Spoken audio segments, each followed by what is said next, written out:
नहमदुहु व नसल्ली अला रसूलिल करीम बिस्मिल्लाहिर रहमानिर रहीम रब्बि इश्रह ली सदरी व यस्सिर ली अमरी वहलुल उक़दतम मिन लिसानी यफ़क़हू क़ौली सदक़ल्लाहुल अज़ीम। मौजूद ख़वातीन हज़रात, तकरीबन 1.5 साल से पाकिस्तान की फ़िज़ाओं में एक चीज़ की गूंज बहुत शिद्दत से सुनाई दे रही है और वो है साइफ़र मैसेज। एक तवील अरसा इस पर बहुत ज़बरदस्त किस्म का हंगामा बरपा रहा और इमरान खान साहब अपनी हुकूमत के जाने के बाद इस ख़त को लहराकर जलसों में बताते रहे कि ये मेरे ख़िलाफ़ साजिश की गई है। इस ख़त के मंदरजात के बारे में इमरान खान साहब ने लोगों को बताया और फिर उसके साथ साथ नेशनल सिक्योरिटी काउंसिल की मीटिंग के अंदर इस पर गुफ्तगू हुई और साथ ही अमरीकी सफ़ीर को बुलाकर उसे डिपाश यानी सरज़नश की गई। इस बात को बयान करने हुए पाकिस्तान की वज़ारत दिफ़ा के वो तर्जमान जिन्हें ISPR के तर्जमान कहा जाता है, ख़ास तौर पे डायरेक्टर जनरल ISPR, उन्होंने भी ये कहा कि हमने इसके मंदरजात को अपने मामलात के अंदर मदाखलत समझी और फिर हमने अमरीकी सफ़ीर को डिपाश यानी उनको सरज़नश कर दी। लेकिन पाकिस्तान की मीडिया और पाकिस्तान के सियासतदानों में लाइल्मी की एक ऐसी कैफियत है कि इसके बारे में पाकिस्तान के 22 करोड़ अवाम जो हैं उनके तक वो मालूमात किसी तौर पर या तो छुपाई गई या फिर लाइल्मी की बुनियाद पर बेशुमार किस्म की गुफ्तगू उसके ऊपर की गई और आज बिल्कुल समझ नहीं आता कि ये मामला था क्या, है क्या और इस मामले से कैसे कैसे नताइज निकाले जा सकते हैं। सबसे अहम तरीन बात यह है कि साइफर जो है ये होता क्या है। मैं चूंकि इस मामले के अंदर थोड़ा सा तजर्बा इसलिए रखता हूँ कि एक डिप्टी कमिश्नर जो है वो साइफर कोड का कस्टोडियन होता है और उसके घर पे जो 1-4 की पुलिस की गार्ड लगी होती है वो इसी बात के लिए होती है कि उसके पास साइफर का कोड मौजूद होता है। साइफर एक ख़त है जो पाकिस्तान का कोई भी सफ़ीर, खा वो भारत में मुतय्यन हो, खा वो अमेरिका में हो, खा वो रूस में हो, अगर कोई ऐसी चिट्ठी लिखना चाहता है जिसमें कुछ ऐसी मालूमात मौजूद हैं जिन्हें वो समझता है कि बैरूनी ममालिक या बैरूनी एजेंसियों से छुपा कर भेजा जाए तो वो एक खुफिया ज़ुबान के अंदर लिख के भेजता है और उस ज़ुबान को ख़ास तौर पर फिर उसको एक ख़त की शक्ल देते हुए उसे वज़ारत ख़ारजा को भेज दिया जाता है। वज़ारत ख़ारजा में एक मशीन होती है जिसे एनिग्मा कहा जाता है, जिसकी तस्वीर आप देख रहे हैं। उस मशीन के अंदर उसको डाल के, पहले तो उसको वैसे पढ़ा जाता था लेकिन उस मशीन में अब डाल के उसको कोड जो है उसको डिकोड करके उसका एक ख़त बनाया जाता है और वो उस ख़त जो है उसको मुतल्लका अहकाम तक भेजा जाता है। अगर वो मुतल्लक हो वज़ीर आज़म के, सदर के या किसी और के तो उसको दे दिया जाता है। वज़ारत दिफ़ा के मुतल्लक हो, वज़ारत दाखिला से मुतल्लक हो तो उसको दे दिया जाता है। अमूमन उसकी कॉपी जो है वज़ीर आज़म को भी भेजी जाती है ताकि अगर वो बाहर से आया है। इसी तरह कोई और भी शख्स जो है वो साइफर के ज़रिए, जिसको साइफर कोड का कस्टोडियन है, तो उसके ज़रिए वो मैसेज भेजना चाहता है तो वो भेज देता है। इसी तरह अगर इसी तरह की कोई हदायत मुख्तलिफ़ किस्म के डिप्टी कमिश्नरों को भेजना मंजूर हों तो फिर उनको भी डिप्टी कमिश्नर हज़रात को भी वो चीज़ उसी साइफर कोड में भेज दी जाती है। और ख़ास तौर पे चूँकि मैंने कम अज़ कम 3 ऐसे अज़ला के अंदर डिप्टी कमिश्नरी की है कि जो बॉर्डर के अज़ला थे, इसलिए वहाँ पर इस तरह की मालूमात जो थी उसके साइफर ज़रूर आते थे और वहाँ पर दफ्तर में एक साइफर असिस्टेंट भी होता है जिसने उसके तर्जमा करने की ट्रेनिंग ली होती है और फिर उस मैसेज को पढ़ के उसे एक सीक्रेट के तौर पर अपने पास रख लिया जाता है। इसी तरह का ये एक साइफर को था जिसके अहम तरीन किरदार जो हैं वो असद मजीद हैं, जो कि उस वक़्त अमेरिका में पाकिस्तान के सफ़ीर थे। उन्होंने एक ख़त तहरीर किया और ख़त इसी साइफर कोड में तहरीर किया जिसके मदरजात पर हम आगे चल के गुफ्तगू करेंगे। और वो ख़त जो है वो 7 मार्च को जहाँ पहुँचा, जिसका बुनियादी तौर पर नंबर था 10678। इस 7 मार्च को यह ख़त जब जहाँ पहुँचा तो उसके बारे में मुख्तलिफ लोगों को अंदाज़ा हुआ कि यह ख़त वज़ारत ख़ारजा के पास है, जिनमें से एक वज़ीर आज़म पाकिस्तान इमरान खान भी थे। और उन्होंने फिर इसको 11 मार्च को जब उनको मालूम हुआ तो उन्होंने फिर इसको ख़त की कॉपी जो है, जो तर्जमा करते हुए कॉपी होती है, उसको जो है वो लाने के लिए कहा। ये जो आप इस वक्त सब्ज़ रंग का कागज़ देख रहे हैं, ये उस मशीन के अंदर अगर डाला जाए तो उस मशीन के अंदर डाल के इस तरह का एक लेटर आ जाता है कि उसने ये लिखा है।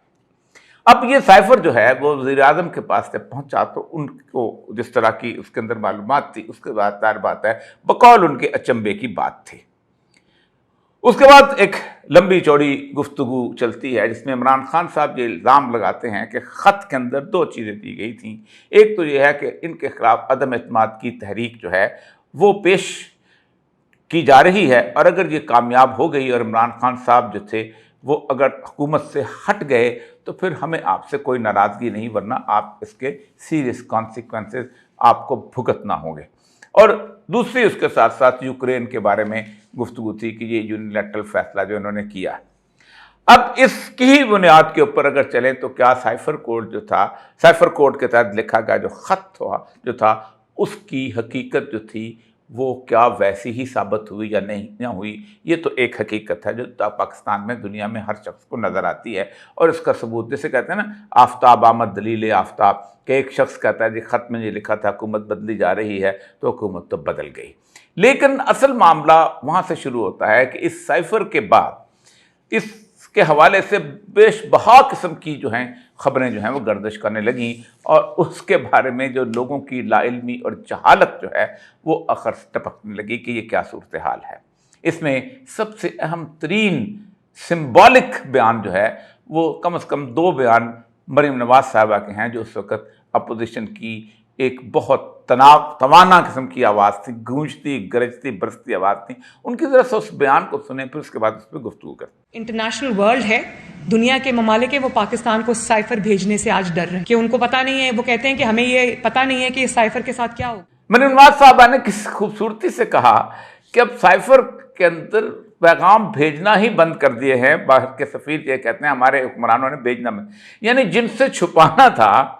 جو خط سائفر میں سفیر لکھتا ہے وہ اس کو چھپانا تھا، وہی کہتے ہیں کہ جی ہم تو سائفر میں خط نہیں لکھتے۔ اس کا مطلب یہ ہے کہ پاکستان کا جو سائفر کوڈ ہے جس کو دنیا سے چھپایا جاتا ہے، اس کے بارے میں مریم نواز صاحب کی معلومات جو ہیں اس طرح کی ہیں کہ وہ سمجھتی ہیں کہ یہ شاید دنیا میں لوگ خفیہ زبان کے اندر خط لکھتے تھے، اور خفیہ زبان میں کس کو لکھتے تھے؟ پاکستان کو، اور کیا وہ براہ راست نہیں لکھ سکتے تھے؟ انہیں کس سے چھپانا تھا؟ ظاہر بات ہے یہ ایک اصل بنیادی طور پر وہ جہالت جس نے پورے کے پورے سیاسی ماحول کو عجیب و غریب قسم کی صورتحال کا شکار کیا، اور ہر روز سائفر کے بارے میں گفتگو بدلتی رہی۔ مثلاً ایک اہم ترین بات یہ تھی کہ کہا گیا کہ عمران خان صاحب جو ہیں اس خط کو لے گئے اور پھر اس کو بھول گئے اور گم کر دیا، حالانکہ سائفر جس کے اندر زبان کے اندر لکھا گیا ہے اس کے بارے میں رول یہ ہے کہ وہ فورن آفس سے باہر نہیں جائے گا، وہ وہیں پڑا ہوگا، اس کی کاپی اس کی ٹرانسلیشن چاہے۔ اب آتے ہیں اس الزام کے بارے میں کہ جو عمران خان صاحب کہتے ہیں کہ ان کی حکومت کو پلٹنے کے لیے، الٹنے کے لیے اور ان کے خلاف ایک مستقل کارروائی کرنے کے لیے وہ کیا گیا، اور امریکہ کی طرف سے۔ اس کے بارے میں ہمارے ہاں عموماً ایک بہت عجیب و غریب قسم کا رویہ اختیار کیا جاتا ہے، یہ تو بہت دفعہ ہوتا رہا، یہ تو پہلے بھی ہوتا رہا، ایسے خط تو آتے ہی رہتے ہیں۔ یہ ایک ایسی ذہنیت کی عکاسی کرتا ہے کہ جس میں ہم مکمل طور پر سمجھتے ہیں کہ ہم تو ایسے چھوٹے سے ملک ہیں، امریکہ ہمیں ڈانٹ ڈونٹ دیتا ہے، ہمیں گالیاں بھی دے دیتا ہے، کیونکہ کہا یہ جاتا ہے کہ اس خط کے اندر جو زبان استعمال کی گئی تھی، اور یہ باقاعدہ میٹنگز میں کہا گیا کہ زبان استعمال کی گئی تھی وہ ایسی تھی کہ جس کو شاید عوام کے سامنے دکھانے میں حکمرانوں کی بہت ذلت و رسوائی ہو سکتی تھی۔ اب آتے ہیں کہ اس سائفر کو جہاں پہنچا ہے، کیا یہ پہلی دفعہ ایسا ہوا ہے؟ میں آپ کو ذرا سا تاریخ کے چھروکوں میں لے جانا چاہتا ہوں کہ پاکستان کے اندر حکومتوں کو بدلنے کی مداخلت جو ہے کب سے اور کس دور سے شروع ہوئی تھی۔ پاکستان کی تاریخ کا ایک اہم ترین کردار وہ شخص جس نے 1940 میں 23 مارچ کو قائد اعظم کی موجودگی میں اور قائد اعظم کے بھروسے کے تحت پاکستان کی قرارداد لاہور میں پیش کی تھی، اس کا نام تھا مولوی ابوالقاسم فضل الحق۔ یہ شخص مشرقی پاکستان کا ایک اہم ترین رہنما تھا اور یہ انتہائی جاندار سیاستدان تھا۔ یہ شخص آہستہ آہستہ جب 1947 میں پاکستان بنا اور پھر اس کے بعد ایک دستور ساز اسمبلی میں الیکشن نہیں کرانے تھے، تو یہ الیکشن جب نہیں کراتے رہے اور دنیا کے اندر معاملات اور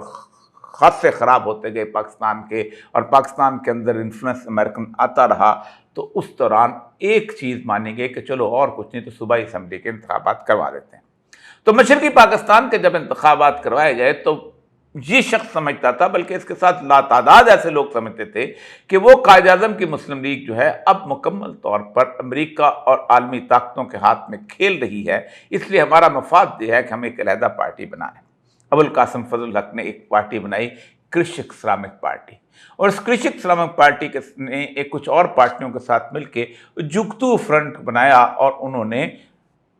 مشرقی پاکستان کے انتخابات جیت لیے۔ 3 اپریل 1954 کا سال پاکستان کی تاریخ کا بہت اہم سال ہے، اتنی بڑی تبدیلیوں کا سال ہے کہ آپ حیران ہو جائیں گے کہ اس پاکستان کی عمارت کو خراب کرنے، اس کی بنیادوں کو ہلانے کی بنیادی جو تھی صورتحال جو تھی، بنیادی ضرب جو تھی، اسی سال کو لگائی گئی۔ 3 اپریل 1954 کو فضل الحق نے اپنی حکومت بنائی، اور اسی 3 اپریل کو ایک اور شخص نے اس میں وزارت کا حلف اٹھایا، اس کا نام تھا شیخ مجیب الرحمان۔ 3 اپریل کے بعد اچانک اس کے شخص کے بارے میں افواہوں کا میدان گرم کیا گیا کہ یہ شخص جو ہے یہ تو بنیادی طور پر اس نے مسلم لیگ کے علاوہ کسی اور پارٹی کی حکومت بنائی ہے تو مشرقی پاکستان توڑنا چاہتا ہے، اور اس کو اس مشرقی پاکستان کو انڈیا کے ساتھ ملانا چاہتا ہے، جیسے ہمارے ہاں غدار کا تانا بڑا آرام سے لگایا جا سکتا ہے۔ 23 مئی کو نیو یارک ٹائم کا ایک صحافی ڈھاکہ پہنچا، اور ڈھاکہ پہنچ کے اس نے مولوی ابوالقاسم فضل الحق کا انٹرویو لیا، اور پھر اس کے بعد اس نے وہاں جا کر ایک کہانی جو ہے وہ بنائی، اور ایک بہت بڑا انٹرویو چھاپا جس میں اس نے 2 ایسی باتیں لکھی جو مولوی ابوالقاسم فضل الحق نے نہیں کہی تھیں۔ ایک تو یہ کہ ہم تو بنیادی طور پر مرکز سے علیحدہ ہونا چاہتے ہیں، اور ہم شروع دن سے یہی چاہتے تھے، اور کلکتہ سے ملنا چاہتے ہیں، اور دوسرا اس نے یہ کہا تھا کہ میری حکومت میں نے بنائی ہی اس لیے ہے تاکہ ہم عوام کو یہ بتا سکیں کہ اب ہم پاکستان کے ساتھ نہیں رہنا چاہتے۔ ابوالقاسم فضل الحق چیختے رہے کہ یہ میں نے باتیں نہیں کی، لیکن کون تردید کرتا تھا؟ پاکستان کا وہ پریس جو اس وقت مکمل قبضے میں تھا، جیسے آج کا پریس قبضے میں ہے کہ جیسی خبر چاہو لگا لو یا جیسی خبر چاہو رکوا دو، انہوں نے اس کو ایک غدار وطن سمجھتے ہوئے صرف 7 دن کے اندر 23 مئی کو یہ بیان شائع ہوا ہے، انٹرویو شائع ہوا ہے، اور 7 دن کے اندر 30 مئی 1954 کو صرف 1.5 ماہ کے بعد اس کی حکومت ختم کر دی گئی، جس پر پاکستان کی تاریخ میں پہلا یہ بیان آیا مولوی ابوالقاسم فضل الحق کا، اس شخص کا کہ جس شخص نے پاکستان کی قرارداد پیش کی تھی کہ میری حکومت کو توڑوانے اور مجھے حکومت سے علیحدہ کروانے میں امریکہ کا ہاتھ ہے۔ اور یہ ہاتھ بڑی آرام سے آگے چل کے ثابت ہوتا ہے کہ 30 مئی 1954 کو پاکستان میں ایک اہم ترین کردار سکندر مرزا جو ہے وہ گورنر لگا دیا جاتا ہے، اور وہ وہاں پر گورنر راس لگاتا ہے۔ اسی 30 مئی کے صرف 29 دن کے بعد 30 مئی کے 29 دن کے بعد 28 جون کو پاکستان کی تاریخ میں ایک اور کردار داخل ہوتا ہے، اور جسٹس منیر کو سپریم کورٹ کا چیف جسٹس لگا دیا جاتا ہے۔ یوں چیزیں بدلنا شروع ہوتی ہیں۔ چودھری محمد علی کو ختم کر کے امریکہ میں پاکستان کے سفیر محمد علی بوگرا کو لگایا جاتا ہے، لیکن چند ہی ماہ بعد محمد علی بوگرا، سکندر مرزا اور پاکستان کی فوج کے سربراہ ایوب خان امریکہ سے واپس آتے ہیں، اور کہا یہ جاتا ہے، سیکورٹی پیپرز بتاتے ہیں کہ وہ کہیں امریکہ سے ایوب خان صاحب اور سکندر مرزا ایک ڈیل کر رہے تھے۔ اترتے ہی ان دونوں کو اپنے گھر جانے دیا جاتا ہے، اور وزیر اعظم محمد علی بوگرا کو گرفتار کر کے سائٹ پہ لے جایا جاتا ہے، اور گورنر جنرل غلام محمد کے روبرو پیش کیا جاتا ہے، جہاں اسے ذلت و رسوائی کے ساتھ برطرف کر دیا جاتا ہے۔ اور پھر اس برطرفی جو ہے 24 اکتوبر کو جو ہوتی ہے، اس کے اوپر مولوی تمیز الدین ویسے ہی اسمبلی ٹوٹنے اور اس برطرفی کے ساتھ وہ عدالتوں میں گھومتا پھرتا ہے، کبھی درخواست ادھر لے کے جاتا ہے، کبھی درخواست ادھر لے کے جاتا ہے، یہاں تک کہ ایک پہلی دفعہ جب اس نے سندھ ہائی کورٹ کے اندر اپنی درخواست جمع کی تھی تو پوری رات اور پورا دن وہ उस हाई कोर्ट की इमारत के अंदर छुपा रहा और फिर पिछले दरवाजे से भाग के निकल गया कि कहीं उस पाकिस्तान की नेशनल असेंबली के स्पीकर, जो कि बेचारा एक बंगाली था, उसको कहीं CID के लोग जो हैं वो गिरफ्तार करके न ले जाएं और उसको इस बात से रुकवा ना दें। लेकिन जस्टिस मुनीर पहले आ चुके थे, उन्होंने नज़रिया ज़रूरत ईजाद किया और उसके बाद पाकिस्तान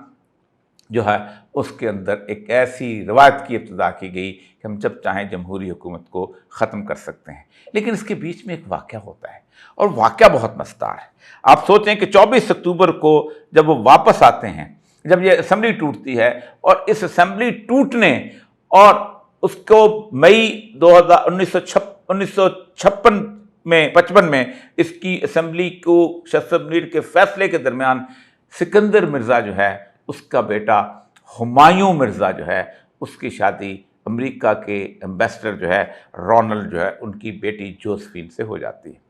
यूँ पाकिस्तान की तारीख़ के अंदर एक ऐसी रिवायत का आगाज़ होता है कि अमेरिका जब चाहे, जिस वक्त चाहे, जैसा चाहे हुकूमतें बदल सकता है और हुकूमतों को अपनी मर्ज़ी के मुताबिक ढाल सकता है। इसके बाद तारीख आगे बढ़ती है, मैं लंबी बातों में जाना नहीं चाहता। जुल्फ़िकार अली भुट्टो 1977 की तहरीक उनके ख़िलाफ़ चलती है, पूरी PNA की मूवमेंट है। इस PNA की मूवमेंट में भुट्टो और लोग जो है ये आपस में और एक दूसरे के दरमियान मुआहदे के करीब जा पहुँचते हैं। भुट्टो की तरफ से मौलाना कौसर नियाज़ी और हफीज़ पीरज़ादा और PNA यानी पाकिस्तान कौमी इत्तेहाद की तरफ से मुफ्ती महमूद, प्रोफेसर अब्दुल गफूर और नवाब नसरुल्लाह होते हैं। लेकिन अचानक एक ख़त जो आप साइड पे देख रहे हैं, ये एयर मार्शल असगर ख़ान का ख़त है। ये मुसल्लह अफ़वाज को ख़त लिखा जाता है कि हमें भुट्टो पर कोई एतबार नहीं है और भुट्टो जो है ये किसी तौर पर इंतखाब नहीं कराएगा, इसलिए आप फ़ौरन इससे पेशतर कि और कुछ मसला बढ़ जाए और मुल्क तबाह हो जाए, इक़्तिदार पर काबज़ हो जाएँ और इस मुल्क को इस ख़तरनाक बहरान से बाहर निकालें।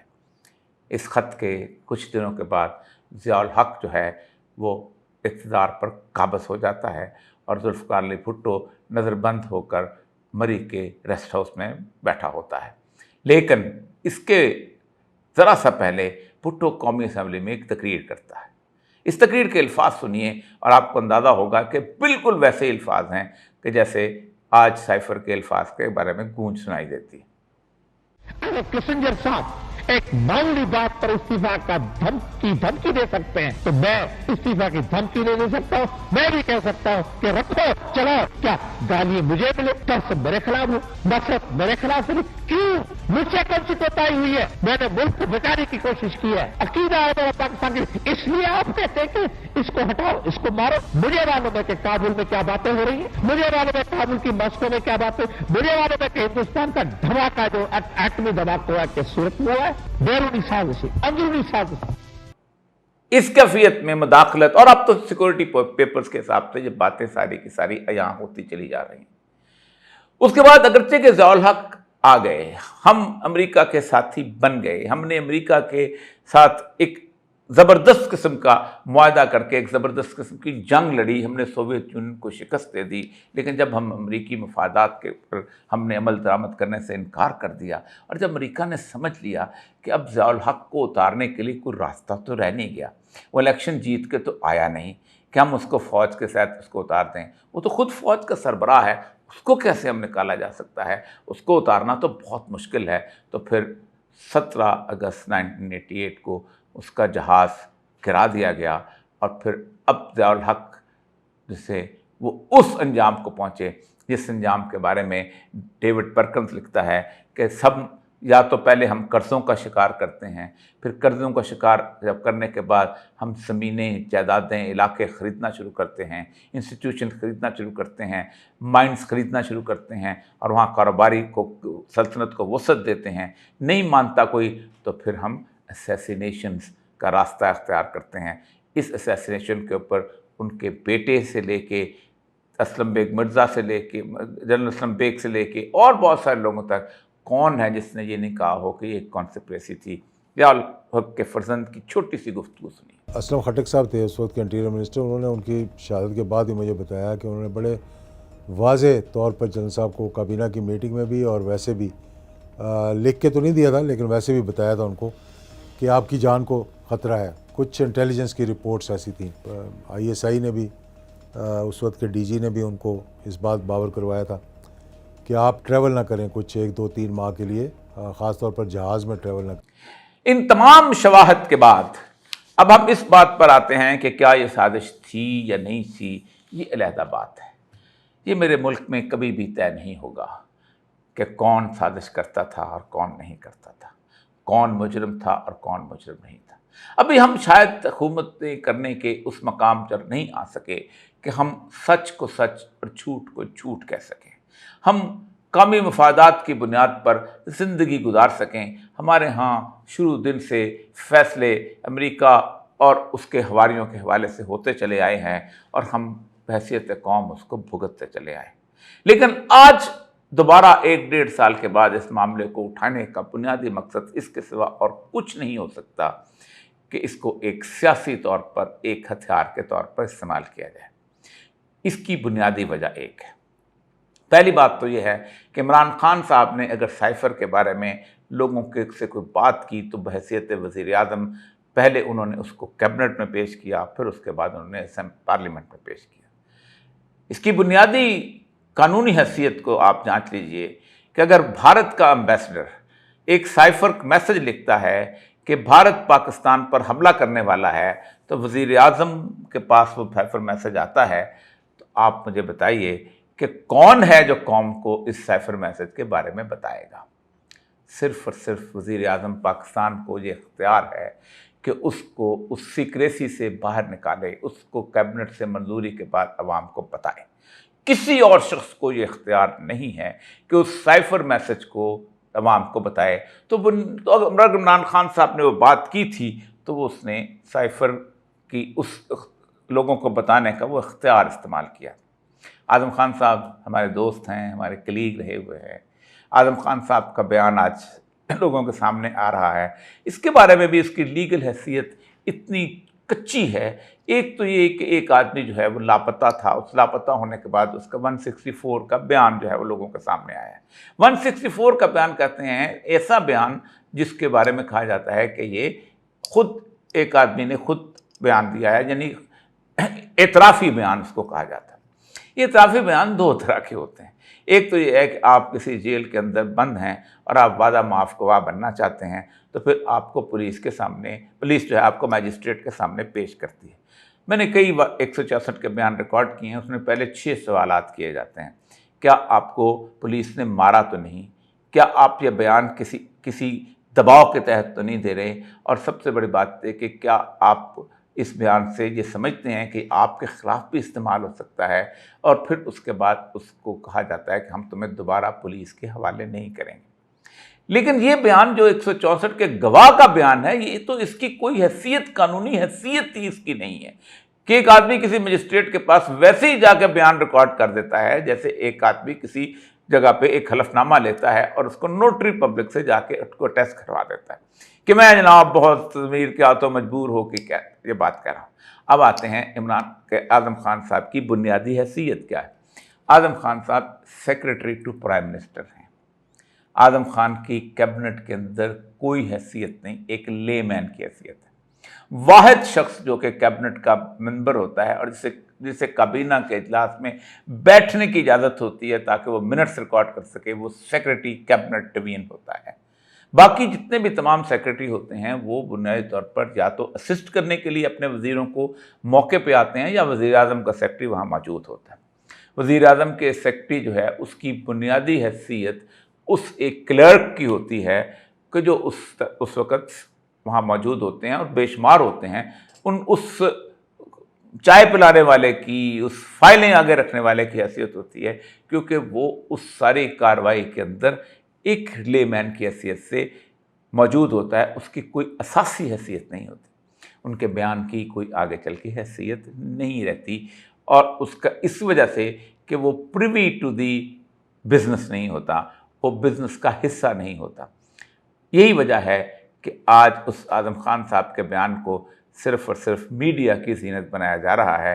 कि इस क्या चलेगा, कैसा चलेगा। اگر اس کی انکوائری کی جائے تو ایک بات بڑی اہم سامنے آتی ہے کہ اگر وہ سائفر میسج جو ہے انکوائری کے دوران پبلک کیا جاتا ہے تو اس میں پہلی بات اگر یہ لکھا ہوا ہے کہ عمران خان کی حکومت جو ہے وہ بدل دی جائے، تو پھر بدل تو گی تو پھر سب سے پہلی بات تو یہ ہے کہ دیکھنا یہ پڑے گا کہ اس امریکہ کے اہلکار وہ تمام لوگ بنے، خواہ وہ آصف زرداری تھا، خواہ وہ شہباز شریف تھا اور پی ڈی ایم کے لوگ تھے کہ جو اس سارے کے سارے اعلی کار میں عمران خان کی حکومت کو بدلنا چاہتے تھے، تو معاملہ کس طرف جا نکلے گا؟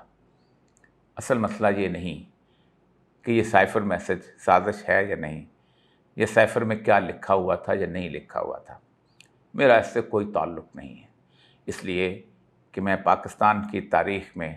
ہونے والی تمام سازشوں کے بعد اس نتیجے پہ پہنچا ہوں کہ اس ملک میں اس طرح کی سازشوں اور اس طرح کی کہانیوں کا کوئی انجام اس وقت تک نہیں ہو سکتا جب تک پاکستان کے اندر ہم ایک امریکہ اور اس کی حواریوں اور اس کے سسٹم سے مکمل طور پر علیحدہ نہیں ہو پاتے اور ملکی مفاد کے حساب سے نہیں سوچ سکتے۔ یہ خط، یہ میسج ایک صحافتی ہتھ کنڈا ہے، ایک بیان بازی ہے، اور اس بیان بازی میں کچھ نہیں ہو رہا۔ اس 22 کروڑ مظلوم، محکوم اور مجبور لوگوں کے نروز ہیں جو ٹینس ہو رہے ہیں۔ ہم ہیں جو نہ دن کو سوتے ہیں، نہ دن کو جاگنے کی ہمیں مہلت ملتی ہے، نہ رات کو سونے کی ہمیں مہلت ملتی ہے۔ ہم مسلسل عذاب کا شکار ہیں اور ہم سمجھتے ہیں کہ ہمارے سروں پر ایسے ہتھوڑے روز کیوں مارے جاتے ہیں۔ وآخر دعوانا الحمدللہ رب العالمین۔